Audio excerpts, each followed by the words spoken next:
mengatakan bahwa dalam hadis itu bahwa a'dham ma yusta'anu bihi fi awqati syiddah huwa shalah.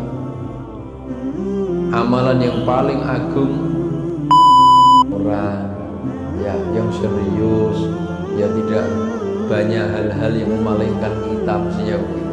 Tapi tabligh akbar maka waktu itu temanya orang sholat di shaf awal, al awal fal awal, bukan awal itu mesti selalu di depan itu saja, tapi terus semakin depan shaf pertama lebih baik daripada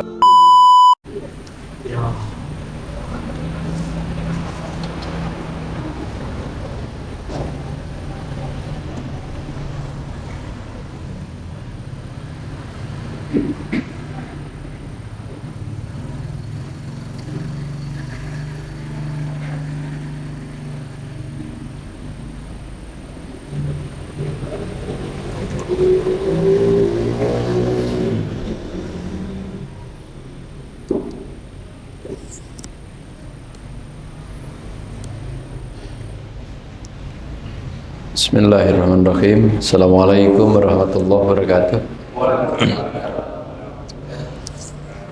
Alhamdulillah alladzi bi ni'matihi tatimmus shalihat wa bi fadlihi tatanazzalul khairat wal barakat wa bi taufiqihi tatahaqqaqul maqasid wal ghayat. Asyhadu an la ilaha illallah wahdahu la syarikalah wa asyhadu anna Muhammadan abduhu wa rasuluh sallallahu alaihi wa ala alihi wa sahbihi wa baraka wa sallam wa sallam taslimin katsira. Amma ba'du, rabbi shrah li sadri wa yassir li amri wa hlul 'uqdatam min lisani yafqahu qawli. Usikum wa iyaya wa nafsi bi taqwallah faqad faza man ittaqa. Ikhwan, akhwat, ibu, bapak, jamaah sekalian yang dirahmati Allah. Alhamdulillah pada kesempatan kali ini kita bersyukur kepada Allah masih mendapatkan surah nikmat, rahmat dan taufiknya hingga kita bisa diringankan langkah kita untuk menjalani aktivitas-aktivitas mulia pada malam, pada hari Rabu atau Selasa malam Rabu. Kali ini kita bisa menunaikan sebuah aktivitas rutin kita, yaitu duduk sejenak setelah antara maghrib dan isya untuk taklim, untuk ta'allum, untuk belajar memahami ayat-ayat Allah, memahami sunnah-sunnah Nabi Shallallahu Alaihi Wasallam. Kalau tidak salah pada pertemuan sebulan yang lalu kita sampai pada hadis Nabi Shallallahu Alaihi Wasallam yang pendek itu ya. Hadis diriwayatkan oleh Imam Ahmad dari Abu Dawud radhiyallahu an,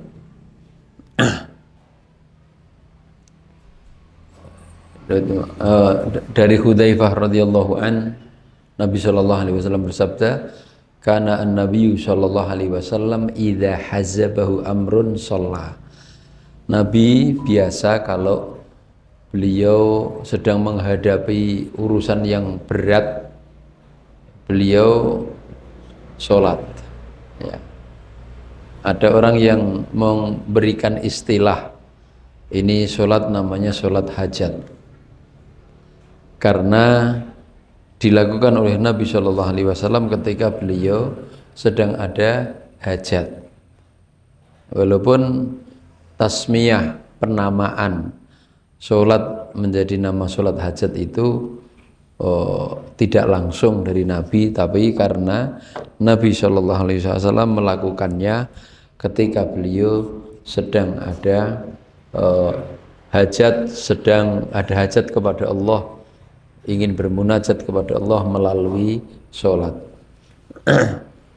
Ya, ini sebagaimana juga perintah Allah, wasta'inu bis sabri was sholah, mintalah tolong kepada Allah dengan kesabaran dan juga dengan sholat.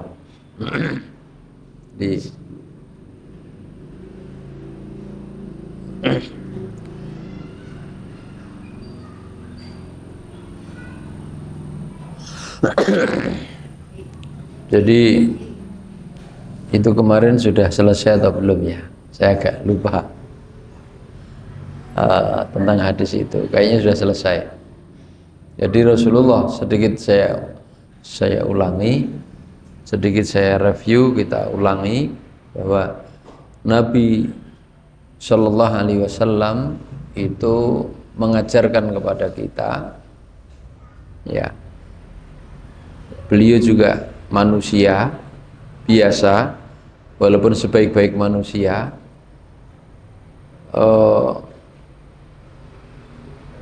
tertimpa sesuatu yang sebagaimana menimpa kepada manusia biasa yang lain.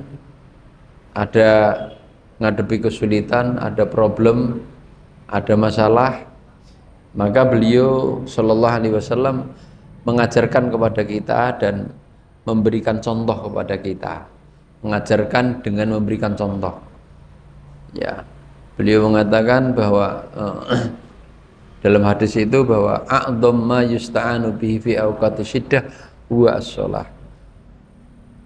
Amalan yang paling agung yang dengan amalan itu dia meminta pertolongan kepada Allah, ya, terutama adalah di waktu-waktu sulit, di waktu-waktu genting, itu adalah dengan as-shalah, dengan beliau melakukan sholat. Karena sholat itu merupakan silah mubasyarah, hubungan secara direct, secara langsung dengan Allah Subhanahu wa Ta'ala. Dan sholat itu merupakan miftahun lil faraji, merupakan kunci untuk dibukakannya solusi, ya, dibukakannya permasalahan dari kesulitan, dibukakannya dari kesulitan.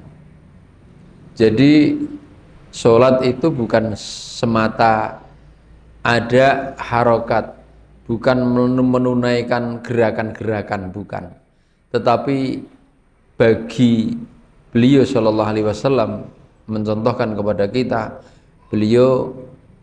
bagi beliau sholat itu rohatun lil qalbi wadawaun lil humum. Sholat itu adalah untuk kenyamanan hati dan juga untuk obat dari berbagai humum, hal-hal yang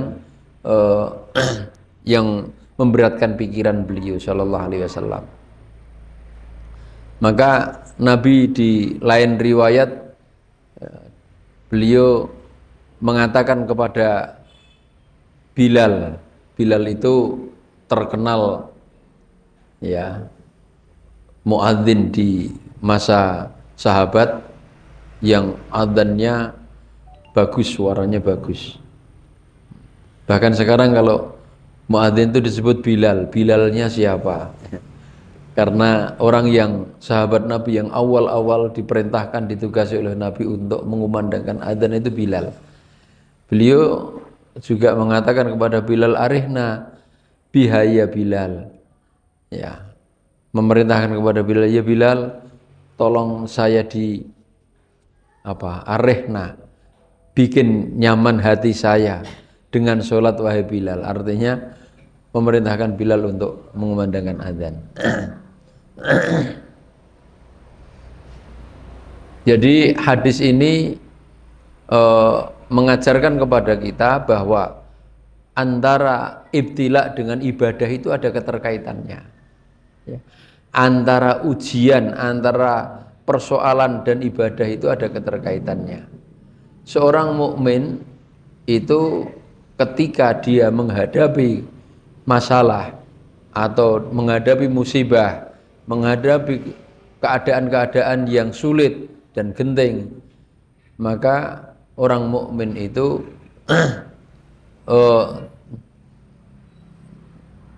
semakin bertambah kuat keimanannya kepada Allah, sebab solusi yang dia tempuh, jalan keluar yang dia tempuh ketika menghadapi kesulitan itu semakin kuat ibadahnya. Di antara ibadah yang paling kuat itu adalah sholat. Jadi orang mukmin itu kapan menghadapi ujian justru semakin mendekat kepada Allah. Di hadis ini juga terdapat sebuah pelajaran juga tentang tawakal. Jadi Nabi Shallallahu Alaihi Wasallam ketika menghadapi kesulitan itu, maka menghadapi masalah, beliau bertawakal, menyerahkan dan bersandar kepada Allah Subhanahu wa taala. Ya.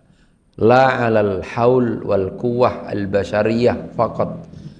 Bukan, Nabi itu tidak mengandalkan, tidak bersandar atau mengandalkan pada kekuatan-kekuatan manusia saja, tetapi disandarkan kepada Allah Subhanahu wa taala. Kalau kita ini menyandarkan kepada kekuatan kita, maka waman tawakkal ala syai' wukila alaih. Siapa yang bersandar kepada sesuatu, maka dia akan dipasrahkan kepada sesuatu tersebut, ya. Maka kita tidak mau bersandar kecuali kepada Allah Subhanahu wa taala. Jadi itu kemudian kita lanjutkan pada materi yang berikutnya. Kemarin judul besarnya bagaimana bacaan dan sholat Nabi Shallallahu Alaihi Wasallam.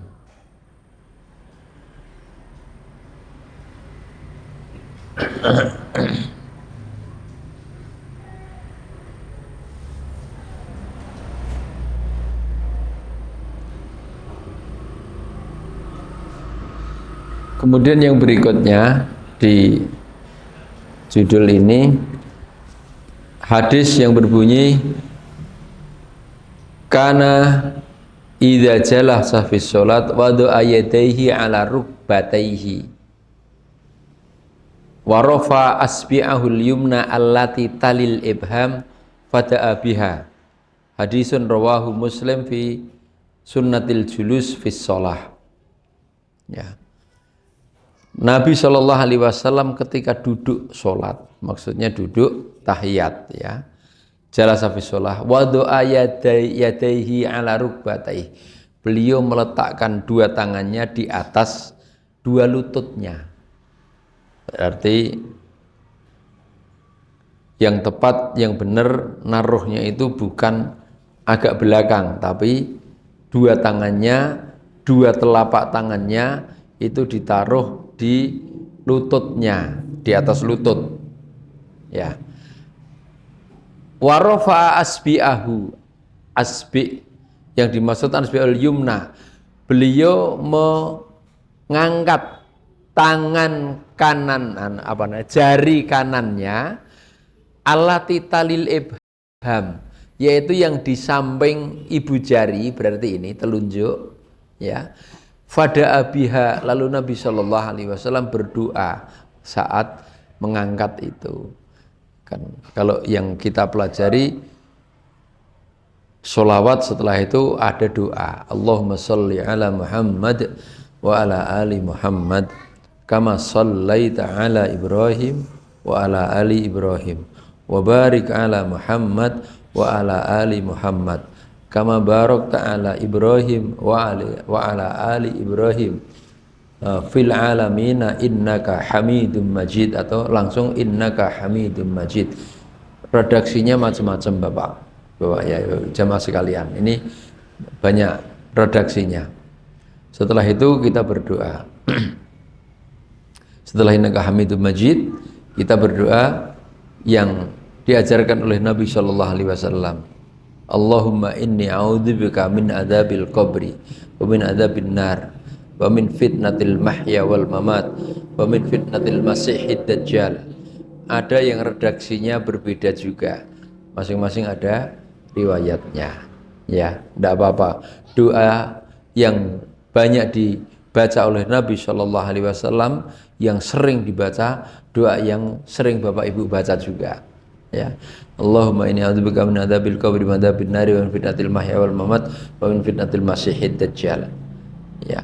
Ini yang diajarkan oleh Nabi kita seperti itu. Ya Allah, kami mohon perlindungan kepadamu ya Allah dari azab kubur. Berarti azab kubur itu ada, dan Rasulullah menjelaskan akan adanya. Nyatanya Nabi Shallallahu Alaihi Wasallam berdoa meminta perlindungan dari azab kubur. Ya.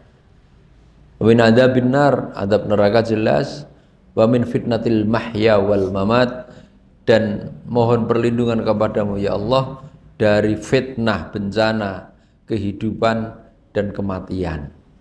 Dan wa min syarri fitnatil masihid dajjal, dan juga minta perlindungan kepada Allah dari fitnah al-masih ad-dajjal.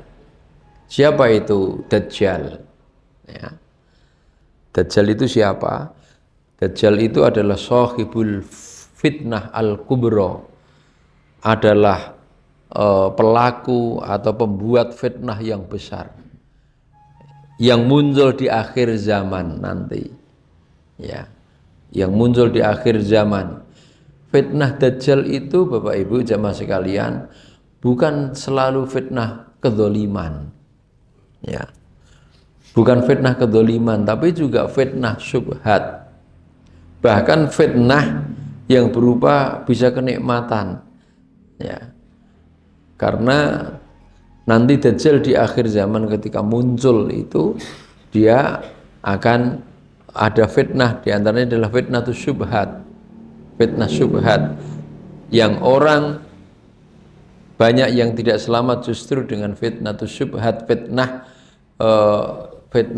syubhat itu fitnah terkait dengan urusan pemahaman, bukan hanya fitnah yang berupa kedzaliman, yang dia zalim, membunuh orang, memukul orang, bukan, tetapi justru fitnah yang berat adalah fitnah. Ya, maka dari itu, karena ini merupakan sahibul fitan al-kubra, adalah pelaku fitnah yang besar, nyaris orang nggak ada yang selamat darinya, ya, kecuali oleh orang yang dirahmati Allah. Oleh karena itu kita diajarkan, dicontohkan oleh Nabi Shallallahu Alaihi Wasallam agar di waktu kita duduk tahiyat, meletakkan tangan kita berada di atas lutut kita, lalu mengangkat jari telunjuk yang kanan, yaitu kita sambil berdoa, dan doa yang dicontohkan oleh Nabi sebagaimana tadi yang saya sampaikan dan yang Bapak Ibu biasa baca. Sekarang kalau itu sudah dilakukan, insya Allah sudah dilakukan semuanya, ya. Sekarang tinggal ya dinaikkan nilainya. Naiknya nilai itu dengan meningkatkan tadabburnya, penghayatannya, atau kalau melakukan segala sesuatu atau amal ibadah dengan penuh penghayatan atau tadabbur, itu namanya khusyuk. Ya. Nah, khusyuk itu berbicara tentang ma'ani, bukan mabani. Bicara khusyuk itu berarti kita sedang membicarakan tentang makna, bukan sekedar tindakan fisik, bukan persoalan fisik, tapi persoalan arti atau nilai. Ya. Nilai seseorang, nilai ibadah atau ibadah seseorang itu ada pada kekhusyukannya. Maka kita tingkatkan kekhusyukan. Saya sering, hari-hari ini saya sedang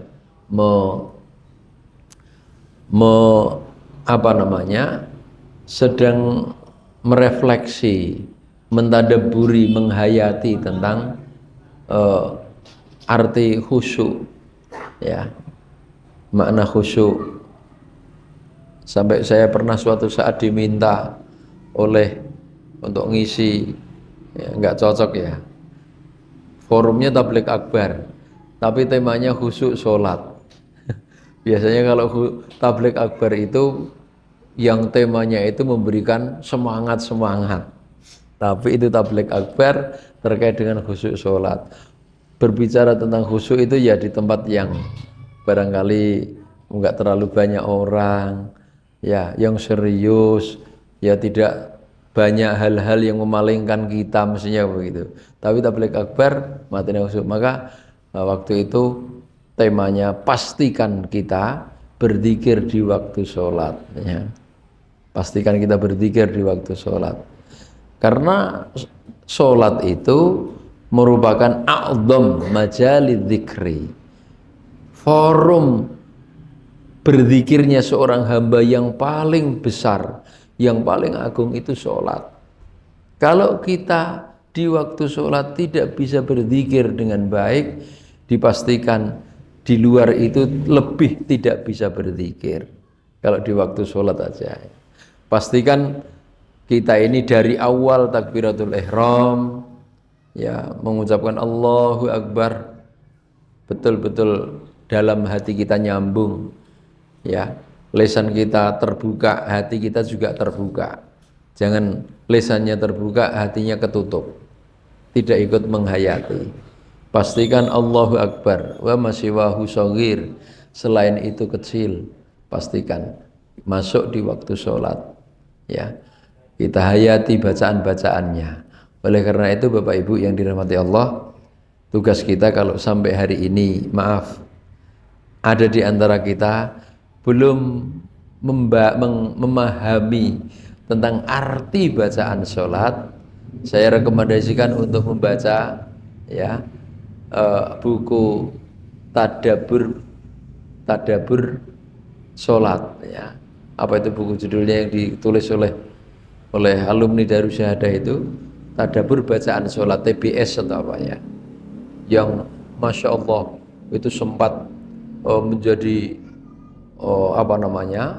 bestseller yang luar biasa.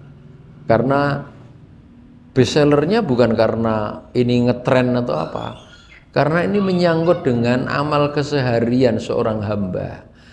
Karena temanya menyangkut dengan satu forum yang paling, ya, atau kalau tadi dikatakan itu merupakan media secara direct seorang hamba berhubungan dengan Allah Subhanahu wa Ta'ala, ya. Maka ini Bapak Ibu jamaah sekalian, coba kita sebelum, ya, walaupun itu sudah sholat itu sudah kita lakukan setiap hari, tapi pastikan kita itu memahami bacaan-bacaan itu, ya.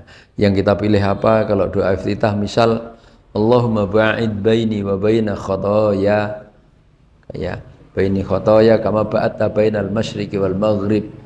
Misalkan yang dipilih Allahumma naqqini minal khotoya kama naqqaita thawbal abyadha minad danas. Allahumma naqqini minal khotoya kama naqqaita thawbal abyadha. Allahumma ghsil khotoya bil ma'i wal thalji wal barad, misalkan. Itu dipahami artinya. Karena kita akan menghayati itu kalau minimal langkah pertama paham artinya dari yang sholat yang kita baca. Ketika kita membaca Al-Fatihah dari awal, setelah itu kita menimbang diri kita dengan bacaan itu, ya, Bismillahirrahmanirrahim, dengan menyebut nama Allah. Sudahkah setiap apa yang kita lakukan itu atas nama Allah, karena Allah? Alhamdulillah, ya, segala puji bagi Allah, mengingat akan, ya, Rob penguasa semesta alam ini. Tidak ada alam ini lepas daripada kekuasaan Allah. Misalkan kita mentadaburi, lalu sudahkah kita itu mengakui hal itu? Sudahkah kita mensyukuri kenikmatan yang oleh Allah, ya, berikan kepada kita di keseharian kita? Misalkan terus kita mentadaburi begitu, ya. Jadi ini masalahnya merupakan a'dham majal dzikri. Pastikan kita, ya, jangan sampai kita, saya tadi juga barusan menyampaikan tausiah tadzkirah untuk anak-anak terkait juga urusan ini, terkait dengan urusan istiqomah. Saya memberikan contoh, istiqomah itu, ya, istiqomah itu lurus dan terus, benar, lurus dan terus. Kalau lurus tapi terputus, itu namanya bukan istiqomah. Kalau taat tapi sesaat, itu bukan istiqomah. Taat yang terus, ya, itu istiqomah. Kalau terus tapi tidak benar, tidak lurus, itu namanya juga bukan istiqomah. Karena istiqomah itu sebuah nama yang pasti baik, menyangkut sesuatu yang baik. Kalau tidak baik itu namanya isror. Ya, kalau orang yang salah terus menerus itu bukan istiqomah. Orang yang keliru kok terus menerus itu bukan istiqomah. Itu namanya bahasa Arabnya isror. Bahasa Arab isror itu kalau bahasa Jawanya itu ndelewer, ya, ndeladur, ndeladur. Karena ndeladur kok positif, mesti negatif kalau kalimat ndeladur gitu ya. Jadi ini istiqomah itu. Dan istiqomah itu kata ulama itu merupakan a'dhamul karamah, luzumul istiqomah kata Syekhul Islam Ibnu Taimiyah. Nah, karunia Allah, taufik dari Allah, hidayah dari Allah, karunia Allah yang paling besar nilainya itu adalah istiqomah. Artinya dia benar, lurus dan terus. Ya. Itu kenapa dikatakan itu a'dhamul karamah? Berat memang. Berpikir istiqomah tetap lurus. Ya, sampai nanti berakhir menutup ya khawatim akhir ayyamina, akhir kehidupan kita sebagaimana doa kita, Allahumma ij'al khaira a'malina khawatimahu. Ya Allah, jadikanlah sebaik-baik amal kami itu nanti di penutupnya. Wa khaira ayyamina yauma nalqaka ya rabbal alamin, dan sebaik-baik hari kita, hari perjumpaanku denganmu nanti ya Allah, yaitu di. Jadi itu perintah seperti ayat wala tamutunna illa wa antum muslimun, itu perintah untuk istiqomah. Jangan sekali-kali engkau mati. Padahal mati itu bukan kuasa kita. Jangan sekali-kali engkau mati illa wa antum muslimun, kecuali engkau dalam keadaan muslim, Islam. Mati itu bukan kuasa kita, kuasa Allah. Karena mati itu bukan wilayah kekuasaan kita. Ya, berarti kita harus menjaga, ya, kalau sewaktu-waktu Allah mematikan kita, pastikan kita berada di dalam keadaan Islam. Ini perintah untuk istiqomah, ya. Saya katakan Pak, Bu, jamaah sekalian, istiqomah itu berat, maka dikatakan a'dhamul karamah. Ya.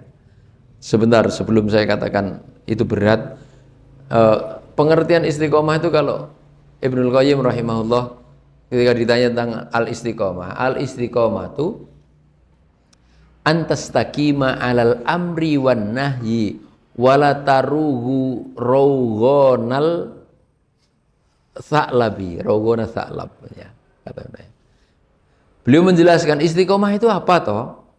Istiqomah itu kamu, ya, berada selalu komitmen terhadap, selalu berada, ya, memperhatikan perintah dan larangan. Wala taruhu rawgona sa'lab. Taruhu itu kalau bahasa Jawanya niku selintutan. Ya.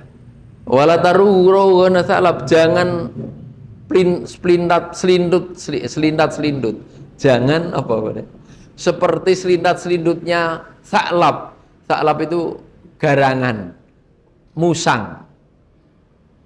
Ini menjelaskan kamu lurus terus, kamu berusaha benar terus, jangan ada main-main, jangan nifak, jangan terjadi munafik.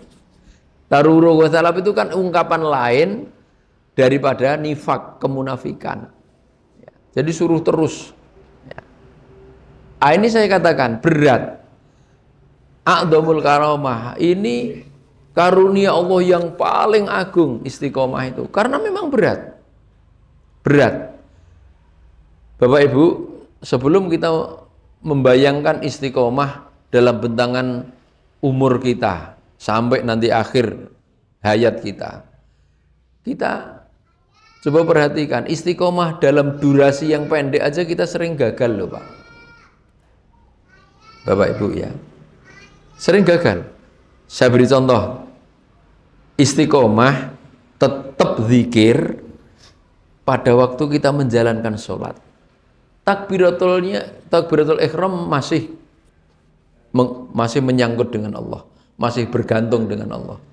Tapi begitu sudah membaca doa iftitah, membaca Fatihah, apalagi makmum, ya, sudah kesambar setan.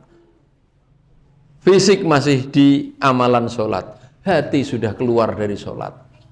Kita sering begitu. Hati kita sudah keluar dari sholat, sudah ke sawah, sudah kemana-mana. Ya. Berat, saya katakan berat.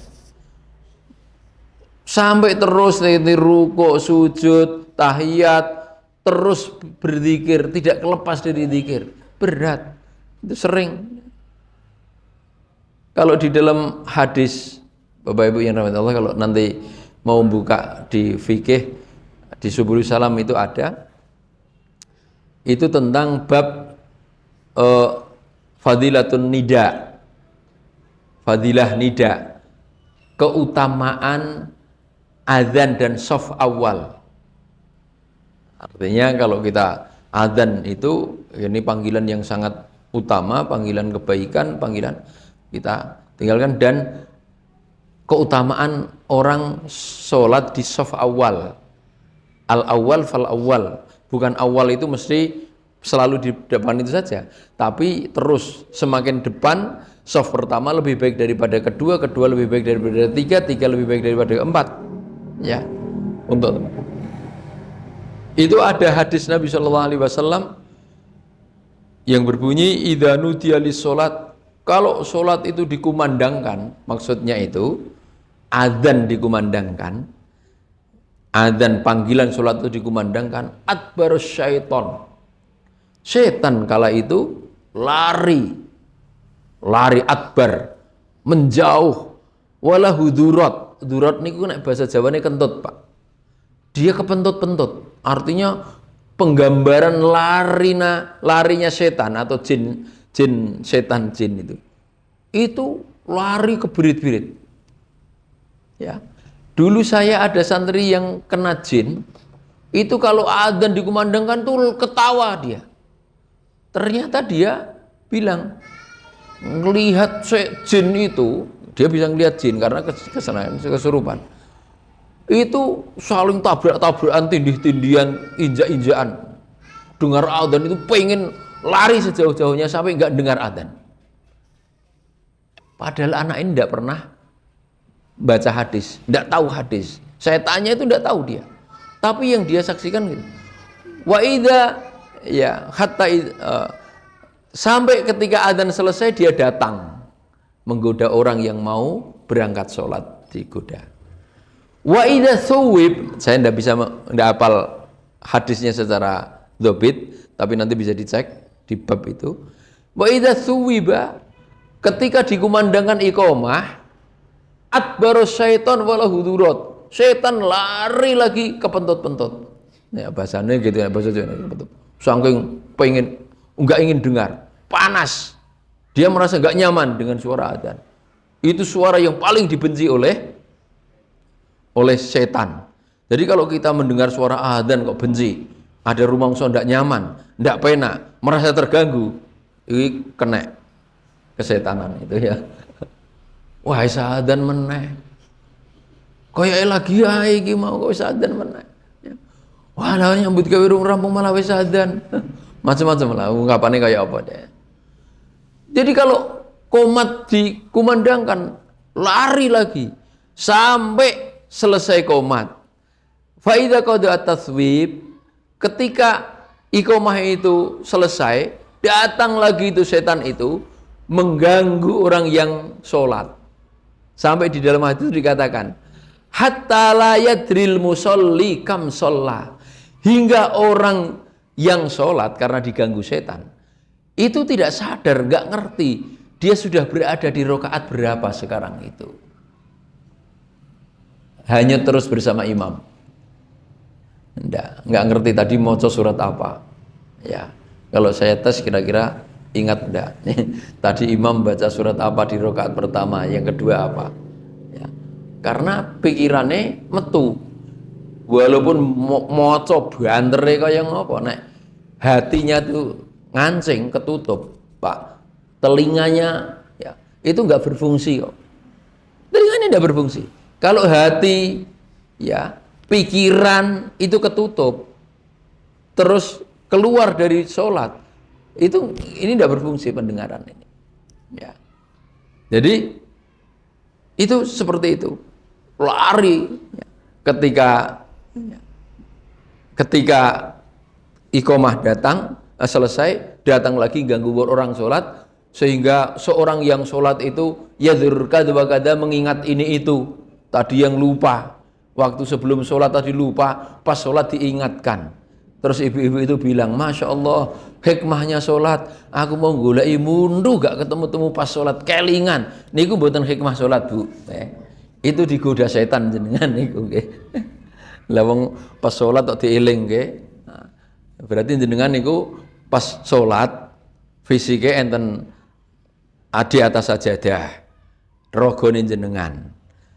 Tapi atine enten dapur, berarti sampean niku. Nek ngoten niku.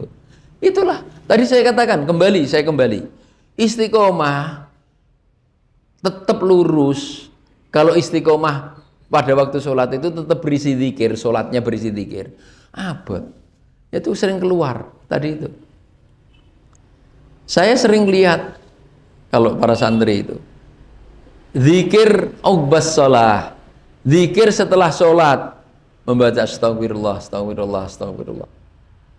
Allahumma antas salam wa minkas salam, tabarak ya dzal jalali wal ikram, atau ada yang menambah panjangnya begitu. Lalu membaca la ilaha illallah wahdahu la syarika lahul mulku wa lahul hamdu yuhyi wa yumiitu wa huwa ala kulli syai'in qadir. Setelah itu Allahumma la mani alima a'tait wa la mu'ti lima mana'ta wa la yanfa'u dzal jadd mingal jadd. Setelah itu membaca subhanallah 33 kali. Alhamdulillah 33 kali. Allahu akbar 33 kali.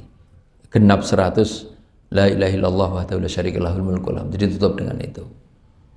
Bisa memulai dari astagfirullah sampai menutup tadi dengan selamat, tanpa tersambar setan, pikirannya tanpa keluar dari zikir, bisa dengan baik. Itu saya lihat sak masjid itu sedikit ya, betul, berlama-lama lungguh neng masjid ya, berlama-lama duduk di masjid tapi pikirannya banyak yang keluar dari masjid ya. Berbicara soal ya kehusukan itu jadi berbicara soal kualitas nilai. Jadi ini memang berat. Jadi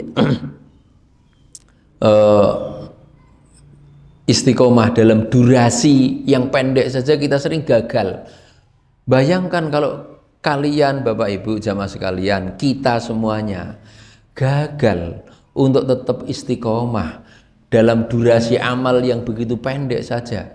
Kok kita pengen istiqomah terus dan husnul